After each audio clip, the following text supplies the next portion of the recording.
You probably don't need me to tell you what a Nuzlocke is, but I'm going to anyways. Only catch the first encounter of each route or area. This also comes with something called Dupe's Claws. If your encounter is an old encounter, encounter a new encounter. Nickname each Pokemon you catch to grow more attached to them. Why? Because if they faint, they are dead and gone forever. But we will be playing with some extra rules, like hardcore rules which are on screen now, which I mostly follow throughout the run. But for this run, we have something extra. We can only catch evolution lines that have a friendship evolution, and only evolve them as far as the friendship evolution. Last video, we explained what friendship evolutions are, and why they're my favorite evolution method. So to prove a point, we will Nuzlocke with them only. Can a novice Nuzlocker survive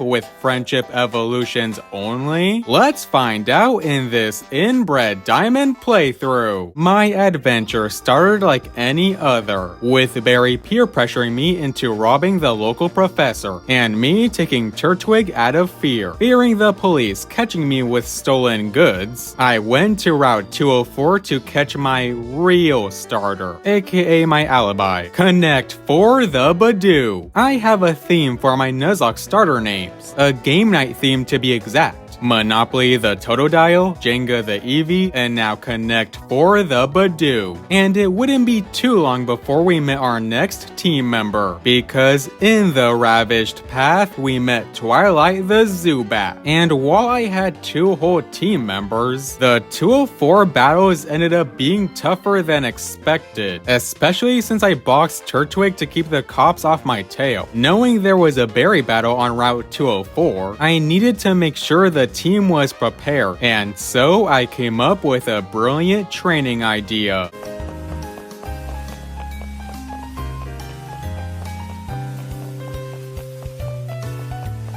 1 hour and 2,000 steps later, and Connect 4 evolved into Roselia, which helped us take care of Barry and get to Roar. As you can imagine, Roselia makes a rock gym pretty easy, but admittedly I did not play around the crit. Cranidos could have killed Connect 4 had Bulldoze crit. We then made it to Floroma Town. Thanks to the girl who gives you the Pluck TM, Mars was surprisingly easy for what's normally a run ender. Afterwards, we reached Eterna Forest where I found a familiar face. One who's been unnamed since her debut on my channel banner. Belle the soon-to-be Lopunny. Yup, the Lopunny on my channel banner is named Belle, though I wouldn't be evolving her just yet. Twilight has Gardenia and Jupiter covered, so I had Belle hang out with Turtwig in the box for a while. I want to wait to evolve her at level 13. Yes, I know Return doesn't exist anymore, but this is to prove a point. If you want this wholesome Pokemon to join your team, then you gotta work for it.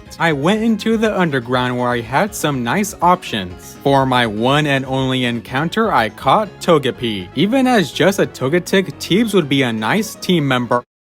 Well, at least their stab hustle boosted 135 power aerial ace. Anyways, I went to Mount Coronet for another new team member. Ding Dong the Chingling. Oh, you gotta be kidding me. And you wanna know what made this worse? I realized only after catching Ding Dong that I wasted an encounter. Chingling can be caught in 2 areas. Mount Coronet, of course, but also Route 211, which is literally outside of Mount Coronet. Had I caught Ding Dong in Route 211, then I could have had Cleffa in Mount Coronet, the only area you can get Cleffa. Whatever. Gym time. With the level cap of 22, Twilight managed to evolve into Golbat, so Gardenia was as easy of a sweep as you'd expect. From the battle with Gardenia, Twilight got to level 23, and even though she just evolved into Golbat before the gym, Twilight evolved again into Crobat. With a fully evolved, incredibly strong Pokemon, the Galactic Grunts were absolutely no problem. And with the support of Teebs, Jupiter was also no problem for Twilight. That's my good girl. With Eterna City free, it was finally Belle's time to shine. Nearly 2 2 hours and over 36,000 steps later, Belle Lopunny had officially joined the team. By the way, remember that run I once mentioned that was carried by a Lopunny? Yeah.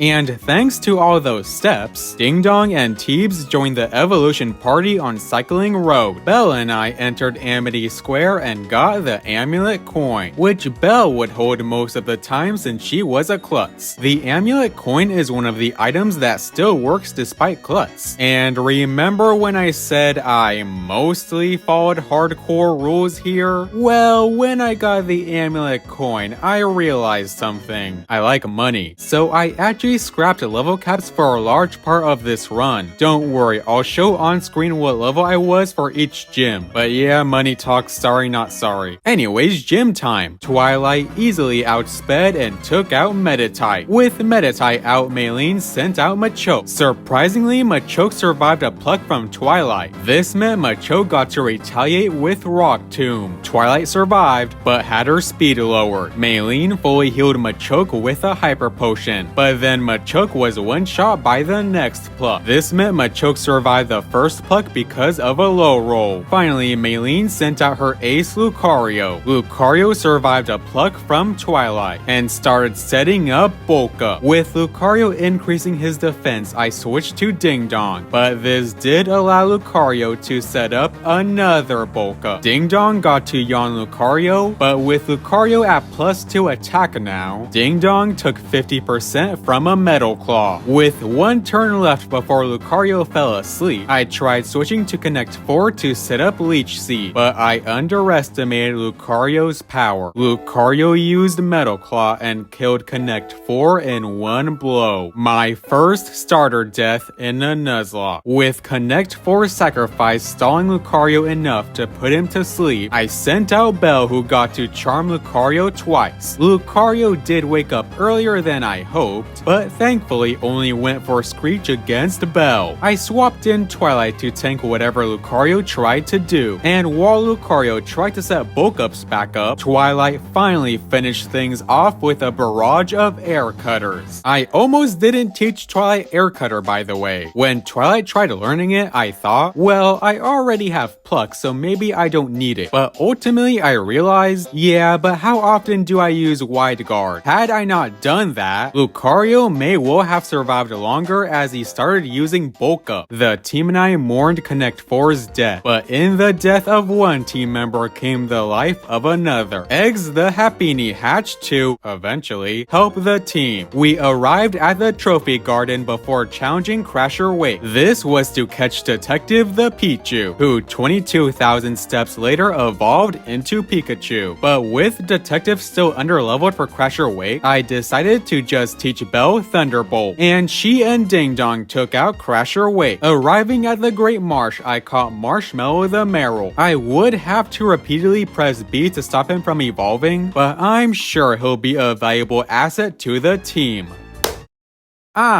So let me explain. We were against Fantina when Gengar confused Twilight. Me thinking that Gengar would use Shadow Claw on Twilight, I swapped into Marshmallow to try pivoting back to Twilight. But I guess resisted Sludge Bomb would have still hurt Twilight more. So Marshmallow ended up getting killed against Fantina. In hindsight, I should have swapped to Belle. Sorry, Marshmallow. You weren't on the team for long, but you were certainly the most team member of all time. Later at Canalave City, we got an egg that gave us Jax the Riolu. The team and I were hesitant at first. After all, Jax will evolve into the Pokemon that killed Connect 4. But then Jax was approached by someone, Twilight, who had known Connect 4 the longest. Twilight accepted Jax into the team, and 16,000 steps later, Jax the Lucario was ready to roll. It was time to battle Byron, who was more annoying than he had any right to be. And it was all because of Bronzor. Bronzor kept setting up Trick Room and Sandstorm. I kept trying to put Bronzor to sleep with Ding Dong, wanting to avoid Trick Room for the rest of Byron's team, but Bronzor kept waking up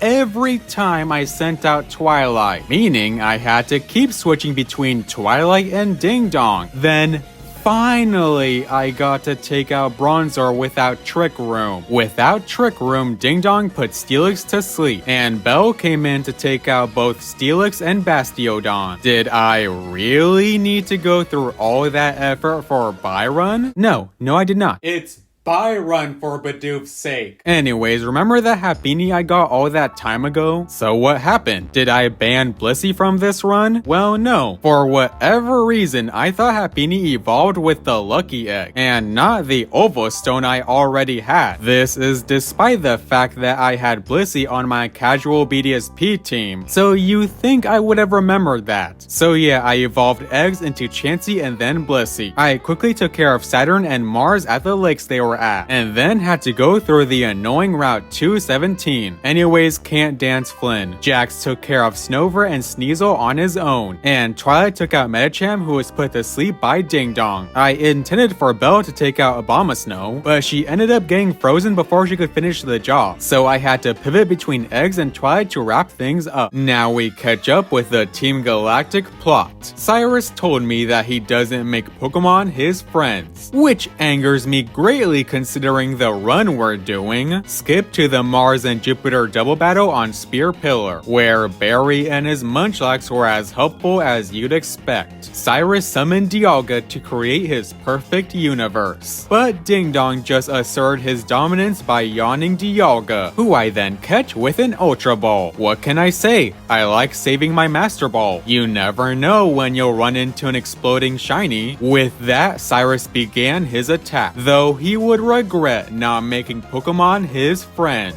Eventually, he was left with just Weavile. Weavile was faster than Jax and tried to use Dig. Because of this, I had to pivot to Ding Dong and yawn Weavile. Once Weavile was asleep, Jax came in to safely take him out. Now it's time for the final gym. Against Raichu, Egg set up Light Screen. Raichu then decided to use Volt Switch and switch into Ambipom. The same turn, I decided to switch to Jax. So yeah, it didn't end well for Ambipom. Volkner then sent Raichu back in. Raichu used Volt Switch again and actually crit Jax, leaving Jax with 10 HP. Because Raichu outsped Jax, Octillery had to take Jax's attack, and because Jax would outspeed Octillery the next turn, yeah, Volkner just gave me a free KO. Raichu came back out again, and I switched to Eggs. Raichu used Volt Switch again and switched to Luxray. For whatever reason, I kept Eggs in against Luxray, and had Eggs not liked me enough to tough out the incoming attack, Eggs would have 100% died in the Volkner battle. I sent out Belle, who took out Luxray, and finally put an end to that Volt switching Raichu, meaning we now had our final gym badge. I quickly made my way through Victory Road, and didn't even have a hard time with Barry. After the Barry battle, I looked at the team and noticed something. For the first time since Gardenia, we weren't over level. The level cap is 63, and my strongest Pokemon was Belle at 62. This meant I had a grinding session to do, and I knew the perfect place. You see, I decided I wanted to EV train if I could. I had all the EV reducing berries. I just needed a way to get the EVs I wanted. I decided to battle the old couple on Route 212, who hand out nice cash when you beat them with the amulet coin. And using this, I bought vitamins at the Veilstone department store. While battling the old couple, I also did something called edging. Edging means that the team still meets the level cap, but had enough experience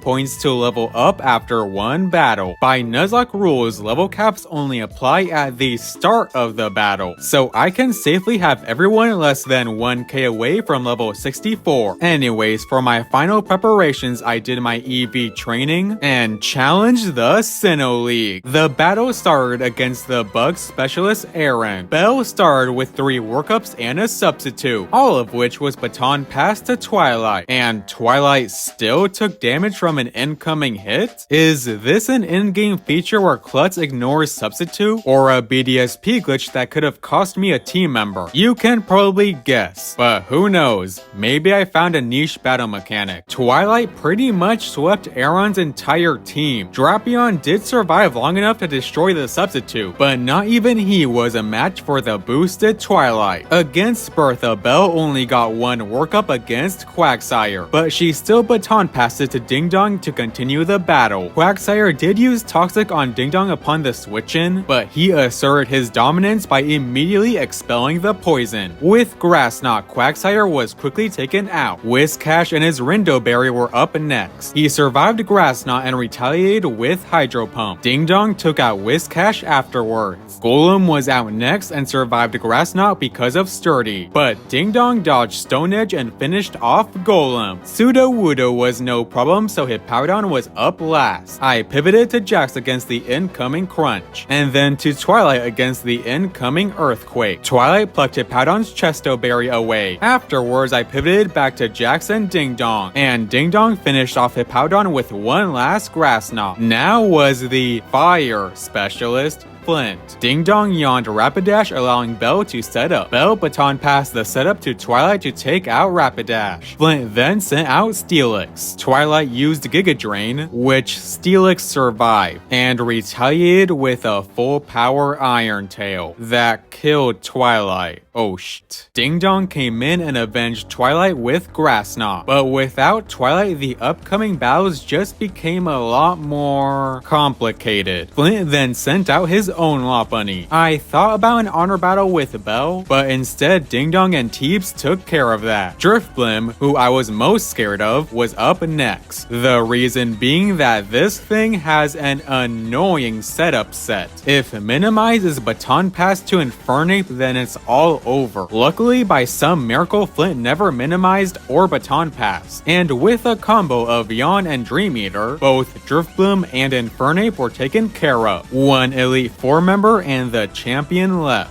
Hopefully we can pull through. Against Lucian, Eggs used Light Screen to allow Belle to set up. Afterwards, the baton pass was sent to Ding Dong. Ding Dong then swept Lucian with a slightly altered moveset. And now we had finally reached Sinnoh champion Cynthia. We've lost a lot of good friends to get here, but it's time to prove the superiority of friendship evolutions. Just like with Lucian, Eggs and Belle set up against Spiritomb. Spiritomb's only non-special move was Sucker Punch, allowing 3 workups and an agility. Belle then baton passed to Jax, who, powered by the anger he felt from the death of Twilight, nearly swept Cynthia's entire team. Spiritomb with Meteor Mash, Gastrodon with Close Combat, Cynthia's Lucario with Close Combat, Milotic with Close Combat, and Roserade with Meteor Mash. Cynthia was down to her last Pokemon, her dreaded and feared Garchomp. Now, with all the boosts he had, Jax could have won there, but with all the death we've suffered this run, Jax and I wouldn't have been satisfied with a one-shot. We wanted to embarrass Cynthia and her Garchomp, and luckily we had the perfect resources to do so. Knowing Garchomp was gonna go for Earthquake, I swapped Jax for Teebs, and knowing that Garchomp was gonna poison jab Teebs, I swapped back into Jax. And I think you can see where this is going. For the next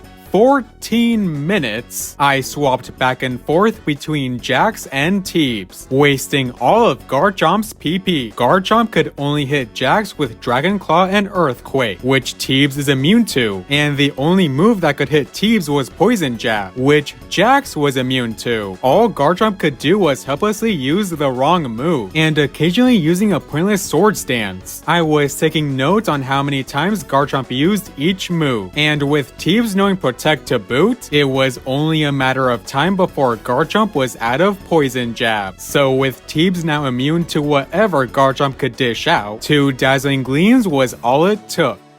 And we had won. This was how a novice Nuzlocker survived Brilliant Diamond with friendship evolutions only. It was a fun run, so I hope you enjoyed watching it as much as I had making it. Have a nice day, you wonderful people. I have no idea what you're talking about.